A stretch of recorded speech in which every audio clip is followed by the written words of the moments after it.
Take a seed, leave a seed. That's the premise behind the Walpole Community Seed Library. Located at 143 School Street in the Walpole Public Library, the Community Seed Library aims to promote an awareness of seed conservation. To save a seed, you're paving it forward instead of just throwing out your seed. So there's more to grow for the next year of the same thing that you enjoyed this year, the same variety. The Seed Library serves as a starting point, engaging community members in budding efforts to preserve biodiversity and support local food economies. Susan organized the Seed Library several years ago. She spoke to Walpole Media about the importance of preserving seeds that are well adapted to a particular region's soils and climate. It was just a good thing to pave forward seeds and diversity of seeds. Like so many of different varieties have gone out of date. Back in olden days, 17, 18, 1900s, when people came over from Europe or wherever, almost all of them had seeds in their pocket. So they could do things here, grow things here.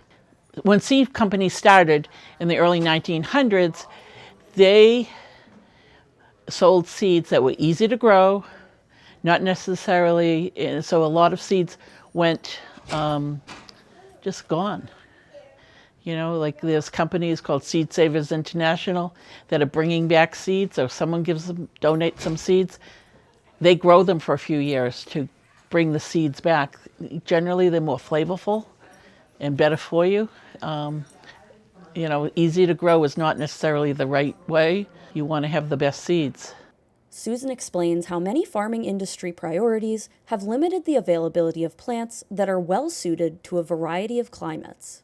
Easier to grow, easier to transport, not necessarily the right reasons, but our tomatoes that we get in the grocery store taste more like cardboard. And think about your August tomato, because those tomatoes are more easy to transport, easier to grow.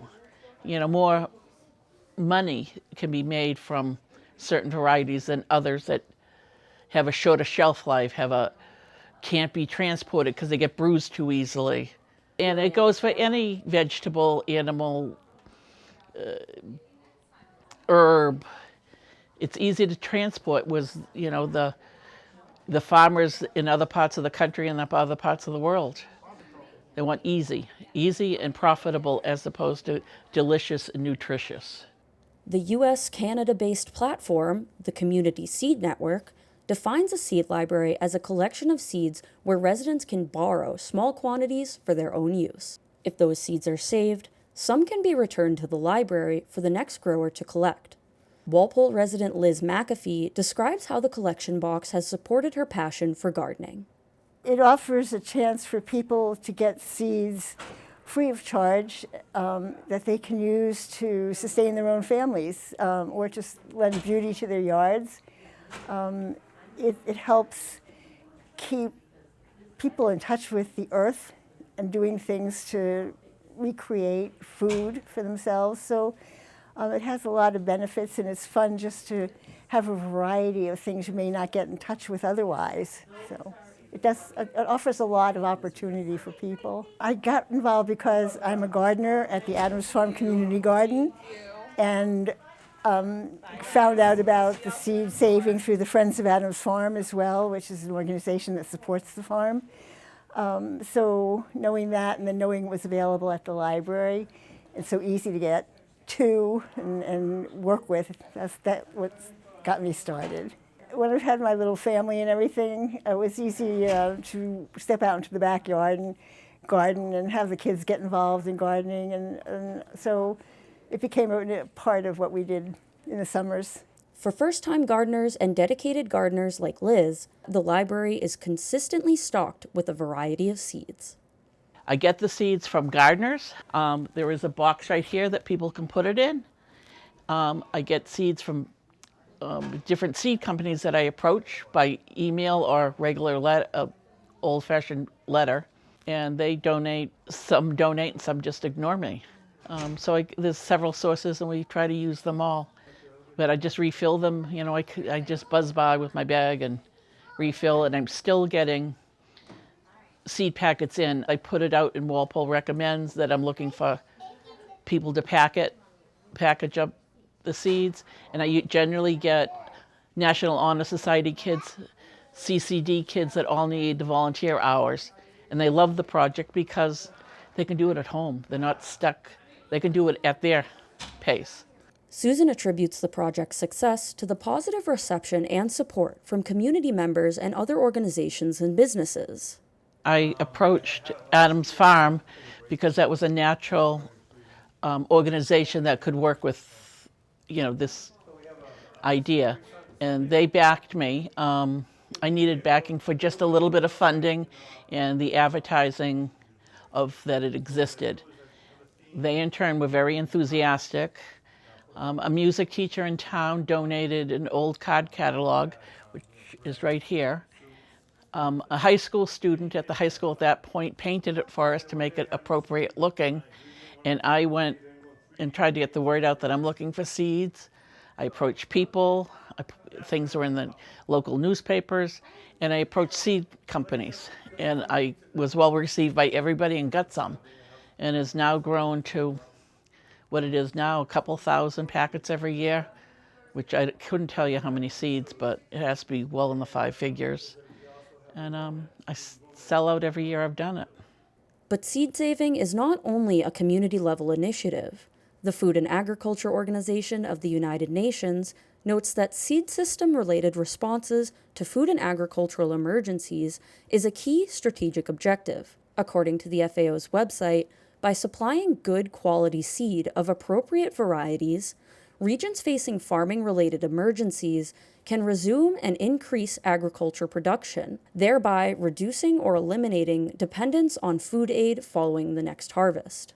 Concern for local farming industries and sustainability appears to have seeded an understanding of the important role that seed conservation plays in strengthening local food systems and combating food insecurity.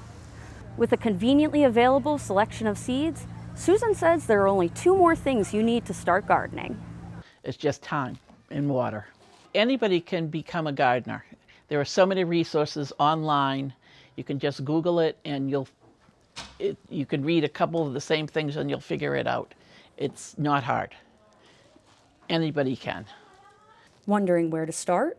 Liz was kind enough to share some of her favorite seeds to grow and explained why she thinks others should give gardening a try. Some of my favorites and the easiest to work with and collect, so that if you're starting out, these are easy to work with, are marigolds, which have a pod and then about 100 different seeds available in each pod. I also like to grow cilantro and harvest the seeds from the cilantro.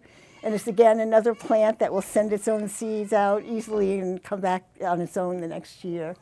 But they're easy to collect too from the plant. In terms of some other vegetables, we have butternut squash, which if you just open the squash, there they are.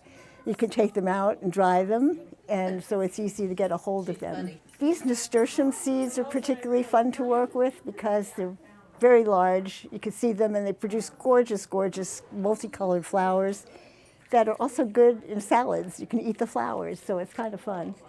And then finally, zinnias, which are a little bit more difficult, although not terribly difficult to harvest.